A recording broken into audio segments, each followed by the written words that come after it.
Hey everybody, Conscious Medium Brandon Ross, and thanks so much for joining the channel. We're going to take a look at the Virgo season.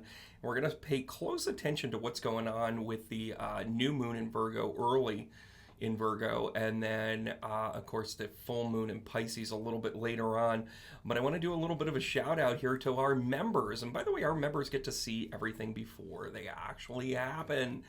Well, not necessarily, but you understand what I'm saying. So one of the things that we give as a perk here at the Medium Brandon Ross channel is that we let this we get these videos out a week or so in advance, 10 days, and our members are able to see it beforehand. I want to give a shout out to our newest members, Elizabeth Smith, Lucy, Callista, Kathy R, Joanne V, Tina H, Carolyn H, Sandy D, our first ever mentorship level.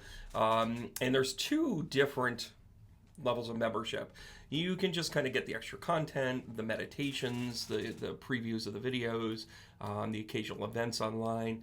Or you can go full on with the mentorship, which includes monthly and weekly meetings to help you develop not only your intuition, your basis, and your work. If you're serious about doing this work full time, it's a great level. I highly suggest it. Not like this guy right here would ever join our channel. But if he did, he might actually be smarter for what he is. But I want to thank you guys for being members. Thank you for kicking off this channel right. Thank you, thank you, thank you, thank you, thank you. I appreciate you guys. Heart taps all the way across the board. So this new member content is going to help you guys really kind of understand what's going on with this. You're going to be able to see the full length of what I'm about to show you in the analysis. I'm going to move Mr. P over here. Look at that smug SOB. Look at him. Just look at him.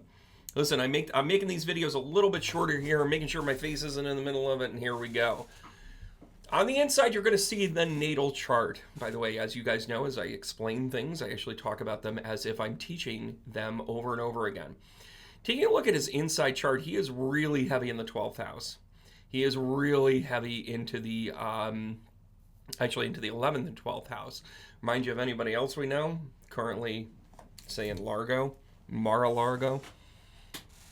Anyways, just taking a look at this chart and where the moon is going to actually become new is really important. Obviously, it is in Virgo, as we know. The sun sign is where the new moon is for the month, and then the full moon is the opposite sign. Creates duality. It's a particular polarity that allows you to be able to see that there's changes in it. So there's positives and negatives. Of course, on the new moon, you're all about kind of the released, and then the full moons, you're about the manifest, right? You got to make sure you replace whatever it is you take away. Even if you put a bookmark in it, you're allowing something else to come in. You're waiting for timing. So taking a look at where the moon is coming in here, he's kind of got a tough placement. In the public sector here, the sun and the moon are in conjunct. And by the way, that is a new moon. The sun and moon are conjunct, right? The earth is in the way.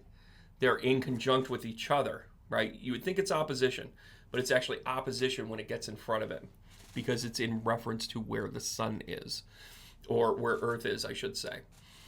But when you take a look at this sun-moon conjunct here, it's occurring in the 10th house. What is the 10th house but your public persona? By the way, in his natal chart, he has also in the 10th house, sitting in Leo, is Pluto. Like, he's got his power base. He's all about making sure he has power. Let me show you what's going to happen to his power base here, because look at this kind of wide opposition in the outer planets. Pluto is sitting in Capricorn, sitting there in the 3rd house. This means communication is either strained or you're pulling one over on somebody. But then you also have Uranus sitting in Aquarius right now, and Saturn in Aquarius is all about let's start to build the structure for good, for better, for the long term, for humanity. That is not good for Putin, because when you find when you look for and you see this structure, this Saturn structure that's happening, by the way, at 2112, and you look at where Saturn is for him, he's sitting right inside his 12th house. So his structure is actually his undoing. By the way, Neptune is about dreams. I'm taking a look at the 12th house right now on the inner circle.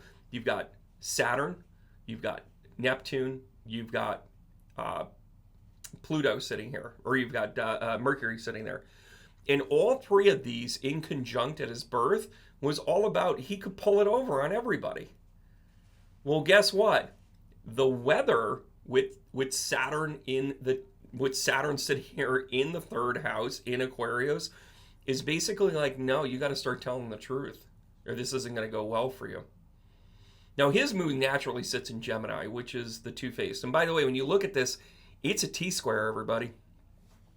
And by the way, what is a T-square? Take a look at the moon, draw a line down to the bottom, and then go right over to the moon. It's about 90%. It's a little wide, but it's there.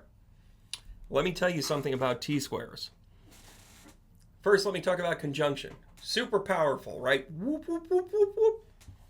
Opposition. Yin, yin, yin, yin, yin. Push and pull, push and pull. But that's how you create things. Squares. That's why they're called T-squares. It's like you're getting T-boned. His moon and his emotional value is going to come under question with all of this. Because when you're a Gemini moon, you can kind of make shit up as you go along. Not if you're a Virgo moon. So those two items are colliding early in Virgo. Early in Virgo. Super early in Virgo. And then you kind of have this wide conjunctive. By the way, his Venus in the first house in his natal chart, with the opposing energy of what's going on here now, with the North Node and Uranus, the wide conjunct to Venus that's in the 7th house. This is about deception, everybody. This is all about deception. So in the first house, he's like, I got my peeps, I got my loves. And then the astrology weather of the day is basically saying, oh, your 7th house, your relationship, this is about open enemies. Ta-da!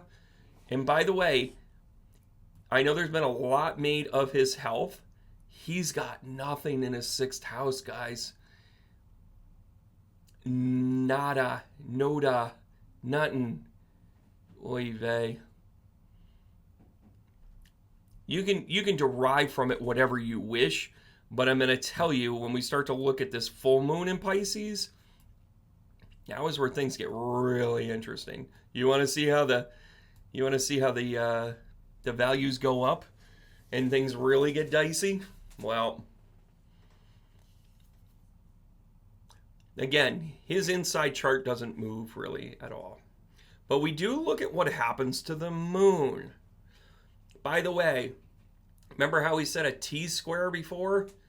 Well, he's got another one coming up with the full moon. Double T-square, baby. And if you were to kind of look back maybe a day or so, probably a day or so before the full moon. So if the full moon is on the 7th or the 27th, look at the 24th, 25th. And if the full moon here is going to be on the 10th, you might want to look at the 8th, give or take, 8th, 9th, because he's going to be in full square.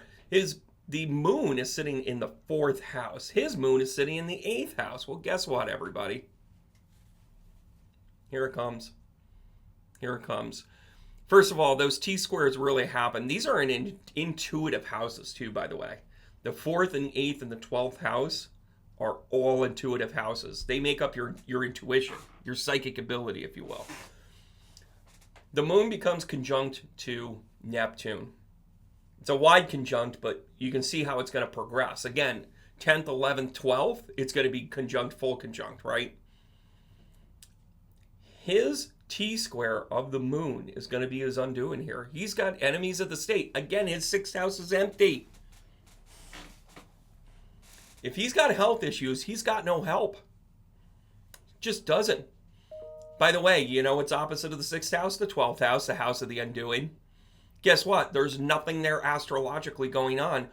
But in his natal chart, it's chock full of nuts. Chock full of nuts. He's going to communicate poorly. His structure is going to come undone. And by the way, you know how we're talking about the T-square coming up? It's kind of a wide T-square of Saturn. Again, you draw the circle, you draw the line from where Saturn is, kind of more like this. It's almost kind of sextile. It's almost like it's kind of working on each other, right? But it's headed towards T-square. It's headed towards T-square, but right now it's like this. Well, guess what, everybody? the 7th house, Jupiter, his Jupiter gets in conjunct. His natal Jupiter becomes conjunct with Uranus. And that current cosmic weather of the North Node in Uranus, by the end of Virgo, I think he's in some serious trouble. I think it's with his health, because the voids and the vacancies are real here, everybody.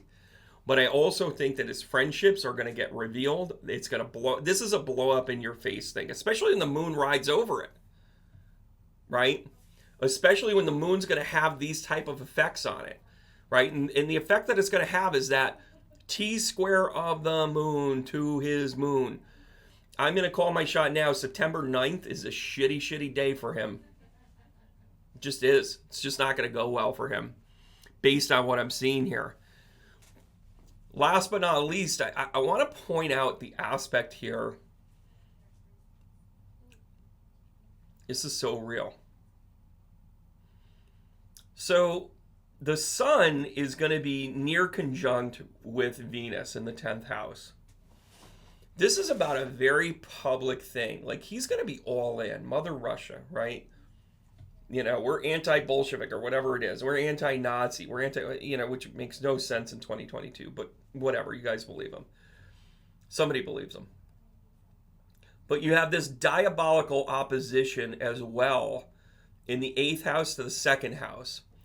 His Mars is a natal 2nd house in Sagittarius. So he's going to be like, I can always win this. I can get this done. I can just make it happen. Yeah, let's invade. We'll work it out later. I know that we're on the right hand of history. We're on the right side of history. But then Mars, sitting there in the 8th house, wide conjunct to his moon, his natal moon, Troubele. Sitting in Gemini, again, wide conjunct to his moon, is basically going to mean that he's at war. He's going to go all in. He's going to go overkill. Don't be surprised if he does something a little stupid, a little crazy, a little overplay his hand. Because the people that he trusts the most are going to blow up in his face. There's some karmic value here. And again, we don't get to judge how karma gets used, but I'm going to tell you, you can always look back at it and say, there you go. You also have his North Node sitting in conjunct with Saturn. What's going on in Saturn in the 3rd house?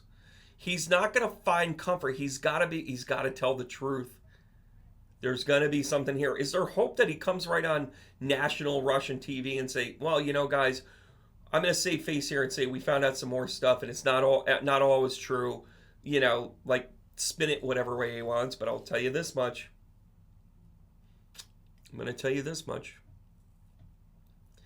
He's going to have to eat some crow if he's going to stay in power, which I don't think he's going to do. He's got too much ego in his chart.